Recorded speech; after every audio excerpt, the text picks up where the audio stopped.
What's good, BB fans? Your boy is back with another week of the reality check. And child, have we not discussed for 5 weeks strategy? For 5 weeks, have we not told these house guests that these moves are going to come back and bite them? Well, today the dogs are out and someone's going to get bit real bad. Let's get into it. So this week with Jared as HOH, we have Red and Cameron on the block with the potential replacement of America in case one of the two come out.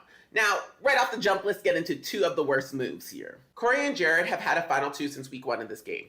Now, in order to strengthen that bond, Corey sells out America a little bit to Jared, letting him know who her targets are. Jared and I, we made a final two early. Horrible move, because now, one, if that gets back to America, that's going to put a rift between the two of you. And two, if you wanted to strengthen that bond with Jared, give him one name, give him some information, but not enough that can actually hinder America's game and in terms yours. And likewise with Jared, if your closest ally has somebody else in the game, don't be so willing to target them unless you have to, because now your ally is going to feel like you don't trust their ability to control those relationships. And it seems like you're more out there for yourself because you're willing to weaken them. So I guess my question for you is this: how long can I keep America in this house? She seems like a reliable person who I can work with because she's loyal to me. But when she's got to go, she's going. And I think that's as far as she gets. All in all, 2 bad moves. So Corey lets America know she really needs to try hard in this POV because the reason Jared is targeting her is because he thinks that she's throwing comms. Now, Jared, you lasted in the pressure cooker for seconds. America lasted nearly 14 hours, but go off, King. You were very adamant about not winning the pressure cooker competition. That scares people, bro. Like, you have to understand that. I was on there 14 hours and I threw it. How does that make sense? Of course, this makes America work her hardest in the POV, but it doesn't matter because Cameron wins again. Surprise, surprise. Bam! Now, this starts making Red feel uncomfortable because, as you remember, Jared was making Red believe that Cameron was willing to sit beside him on the block as a pawn. See that y'all was so close and that he was willing to jump ship that fast, it makes me feel as if at any point it's gonna be me next. So Red is done with the chillers and he lets Cameron know that. Your house guests, and to anybody who just wants a little taste, the Big Brother house, you have nothing but the words coming out of people's mouths.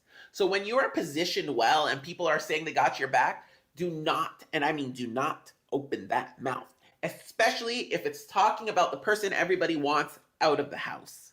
Because Red talked himself right into an eviction, child.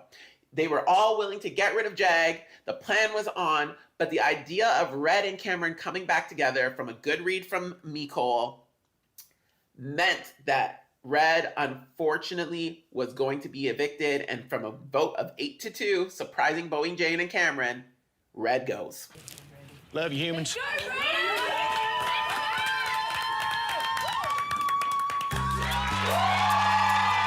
We're not going to waste too much time here. They go into an HOH True and False competition, and surprise, surprise, the military men, it's giving BBCAN11, Ty McDonald, Comp Beast. Cameron takes home the HOH win once again. Hi. I'm triggered. So this week is the destruction of everything we've been talking about in the past few episodes, especially for the big 3. This is what happens when you have your foot in too many pots in the Big Brother house, but that you speak too much to all the pots. Because you can have your foot in, just don't give too much info. Because now that people have been getting left out of stuff, they're upset. We have Bowie Jane upset that calling people spineless and weak because she was on the other side of the vote. I just think it's rude. It's weak. People have weak and they're spineless.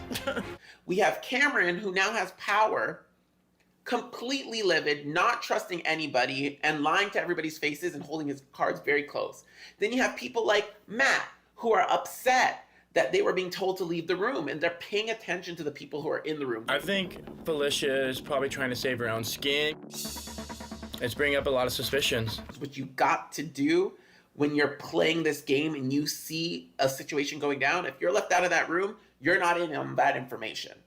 And then moving forward, now Felicia is starting to get worried, and she's starting to try to make final twos with new people, like Jared, who's bringing that information back to Sari. It's complete and disaster. Instant chaos. It's complete disaster and chaos.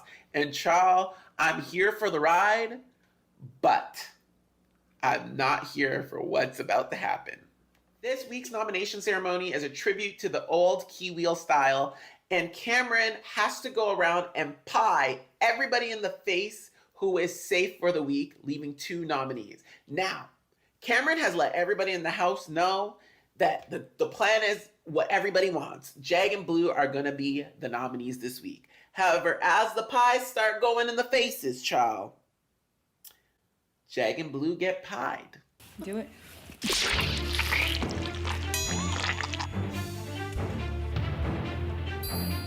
And everybody is shook because the final nominees for the week are Izzy and my auntie Felicia. I gotta give it to you, oh Cam. You blindsided me.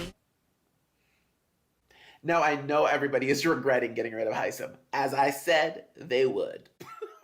Everybody else is in chaos, they're overconfident, they're messing up. So the only person I could really give the player of the week to is Cameron.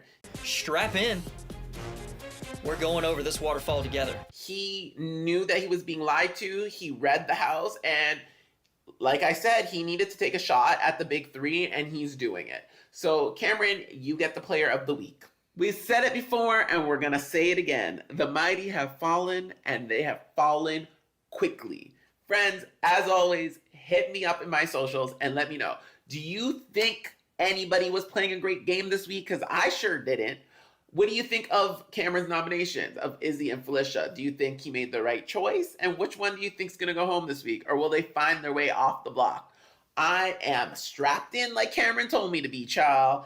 And I am ready for the show. So let's see what happens with the power of veto. And we'll discuss that and more next time on The Reality Checks. See you then.